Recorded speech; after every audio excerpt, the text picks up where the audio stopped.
qui veut la peau des modèles nus. C'est ce dont on va débattre dans quelques instants, mais d'abord on regarde un extrait d'un chef-d'œuvre d'Agnès Varda, Cléo de 5 à 7. C'était l'époque où l'on pouvait encore gagner sa vie en posant nu. Regardez, à tout de suite.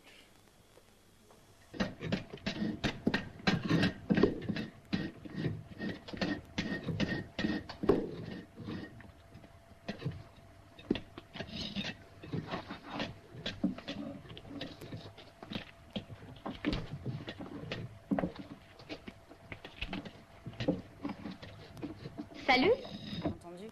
Rodion Pavlovski, vous avez été le modèle de très nombreux peintres et sculpteurs. Je citerai évidemment Giacometti, parce que forcément ça m'a impressionné quand je l'ai su, mais aussi Serge Strasberg, dont on va voir immédiatement des tableaux où il vous a peint à plusieurs reprises. Ainsi que mes fils d'ailleurs. Hein, ainsi que mes fils. ainsi que vos fils, effectivement. Mon père avait été modèle, accessoirement, quand il était prisonnier pendant la guerre. Donc on est modèle de père en fils. Presque. Le modèle, c'est un combattant. Il voit tout de suite ceux qui vont donner, ceux qui ne vont pas donner. C'est un combattant, le modèle.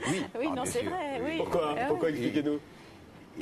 Il faut être là, il faut réfléchir très vite, il faut affronter les regards, être nu. Bon, pour moi, j'ai l'habitude de vivre nu. Et même chez moi, quand ma fille n'est pas là, je vis nu. Hein, c'est devenu une habitude. Mais affronter la nudité devant un public de gens plus ou moins connus ou plus ou moins inconnus, c'est un sport. Qu'est-ce que vous entendez par métier? Je pense que tout le monde n'est pas Kiki de Montparnasse, tout le monde n'est pas Dina Verny, qui était le modèle de Mayol. Tout le monde ne peut pas être modèle, c'est vrai. Il faut quelque chose. Un modèle, c'est quelqu'un qui transmet, qui a une présence, qui habite son corps.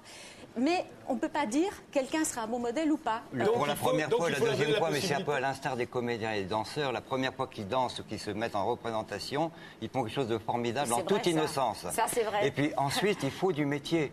Et le métier, ça s'apprend d'autant plus facilement qu'il n'y a aucune formation de modèle. Moi, il y a quelques années, l'ANPE m'a sollicité pour que je donne des cours pour former des modèles. Ah bon? Après consultation de quelques-uns de mes estimés consoeurs et collègues, la réponse a été catégorique non. Il y a beaucoup d'appelés et peu d'élus. Pardon de vous interrompre, mais est-ce que ça ne pose pas une autre question? C'est que, on le sait très bien, et aux Beaux-Arts en particulier, on aime de moins en moins l'art figuratif. Est-ce que ça n'est pas une manière aussi de dire au modèle, de toute façon, vous n'avez pas d'avenir, parce qu'on ne fera plus, on n'apprendra plus à nos élèves à dessiner? Excusez-moi, je ne sais pas où vous... Non, je vous pose la question. C'est plus que la technique, c'est l'émotion aussi. C'est la principale clé pédagogique.